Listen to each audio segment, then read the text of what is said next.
Ladies and gentlemen, we got a very interesting update from BMNR. Obviously, on Mondays, we always get to see how much new Ethereum they end up holding, their cash, and other crypto investments. However, this time was a little bit different. BMNR is accelerating their dilution. They showed off that they reached 3.7 million ETH tokens and a total of $12.1 billion in holdings. However, whenever we actually take a look, this is in 3.726 million ETH.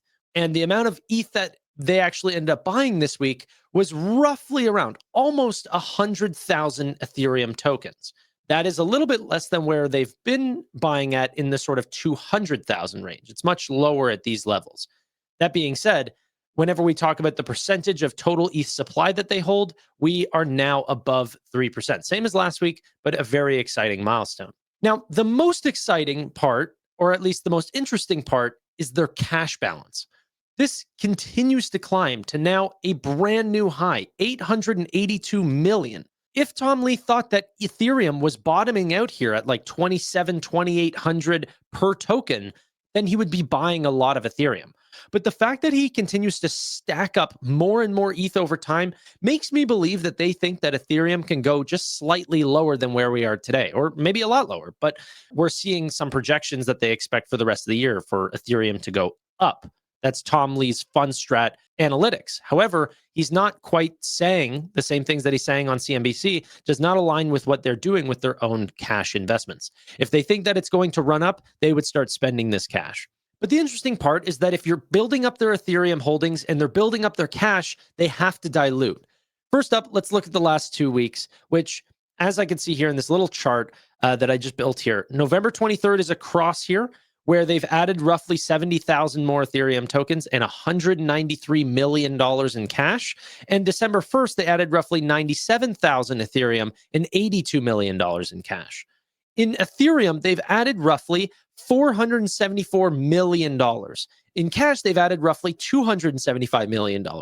BMNR doesn't make any money right now. They're not even staking just yet. Hopefully soon. So all of this cash that they've raised, both in Ethereum and in just flat cash changes over time, all goes from dilution, or all comes from dilution. That's roughly $750 million raised in the last 2 weeks, or roughly 25 million new shares if we assume that the dilution happened at around $30 per share, which is about the average of what we've seen in the last 2 weeks. So here's my BMNR cheat sheet, where you can see, based on their current price of recording this video and the new share count, which includes 25 million new shares, essentially 410 million outstanding shares, this makes the market cap 11.8 billion. Okay. At the current ETH holdings and the current price as of recording this video, this makes their market net asset value just on Ethereum at $10.4 billion. Okay. ETH per share is roughly 25.51. And putting the MNAV just on their ETH at 1.13 times. However, they continue to stack on cash. They have Bitcoin MNAV, which is an additional 16 million, and their Orbs investment, which is last reported today at 36 million, which puts them at a BMNR MNAV in cash and all their investments at 11.37 billion. The actual multiple of how much this business is still above 1x MNAV, but barely. 1.04, which if you look to the other asset treasuries, digital asset treasuries, even MicroStrategy, all of those are in negatives. BMNR is like one of the last names that you can still buy that actually has a premium on it. Now, whether or not you prefer that, that's up to you to invest in. But if they continue to have a premium, that means that whenever they dilute, they can continue to buy Ethereum at a good price. So quickly, let's see an ETH update. So as we look into November, this was one of the worst months that we've seen. Only worse than that was 2018, where they were down 42.8% on Ethereum, the actual price per token, and now we're down only 22.3%. A lot less than whenever you compare it to 2018, but worse than every other month in November since being a publicly tradable L1 blockchain. Now, December, don't look at this. This is only for today and at the time of this screenshot, but terrible look so far. However, that might turn around. Obviously, the more buyers of Ethereum, the more that the price goes up.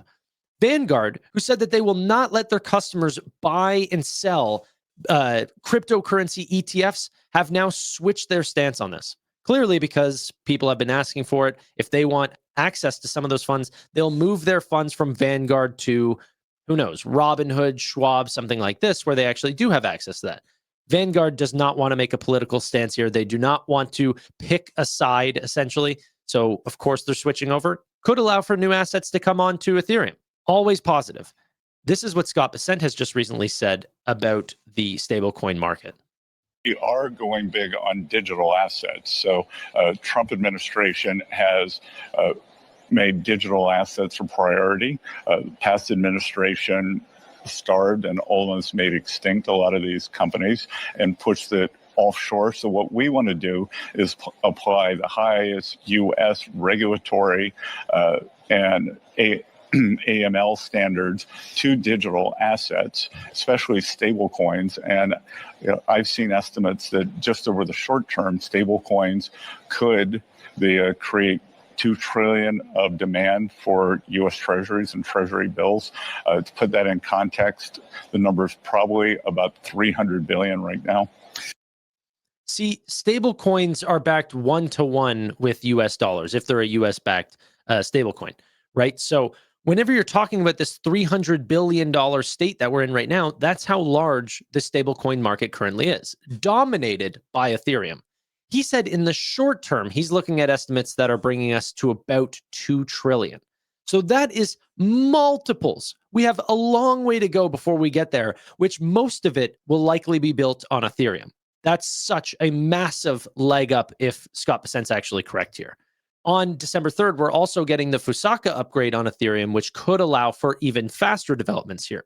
Higher block capacities, cheaper, faster L2s, more decentralization, bigger scalability boosts, and lower gas fees. And obviously, this all leads back to even more adoption of Ethereum over the other L1s that is possible to potentially build on, whether that's Tempo or Solana or Arc or something like this. The better Ethereum gets, the more people are going to go in that direction. Now, let's get Tom Lee, who's actually the chairman of BMNR, some of his takes on Bitcoin and Ethereum. I do think Bitcoin can make an all-time high by the end of January. So I don't think we should think the highs are in place for Bitcoin or Ethereum or crypto. So a lot of it's going to depend on equities recovering, which we expect it to, and that helps the animal spirits. And I think a new Fed chair will help. And we have, as Becky said, when people got worried about a hawkish Fed, that kind of hurts the discount models, the discounted cash flow models like AI models, but it hurts crypto models too. So if we have a dovish Fed, that's really a tailwind. A new Fed chair, especially one that Trump has appointed, could definitely be bullish for cryptocurrency, considering that Trump is very positive on cryptocurrency as well and wants to push through a lot of crypto deregulation. Part of this also is the SEC is set to examine tokenization rules with Coinbase, BlackRock, Galaxy Digital, and Robinhood, setting up a more efficient, technology-ready market structure. We're talking about real-world assets here, tokenization of stable coins, of US dollars, right, of their actual equities. This could be massive. This is the next leg, the next expansion of Ethereum, and the SEC is set to do this on December 4th, one day after the Fusaka upgrade. We're talking about a lot of things that could be very bullish for the markets happening in a very tight space here at the end of 2025. All happening while Ethereum is down, BMNR is down, and their holdings are up. We'll see. I mean, they have a lot of cash to play with, and Ethereum continues to be the leading L1 that is bringing on all of this money onto the platform. But if you guys want to see more updates like this, make sure you guys hit the subscribe button down below. Till next time, bye for now.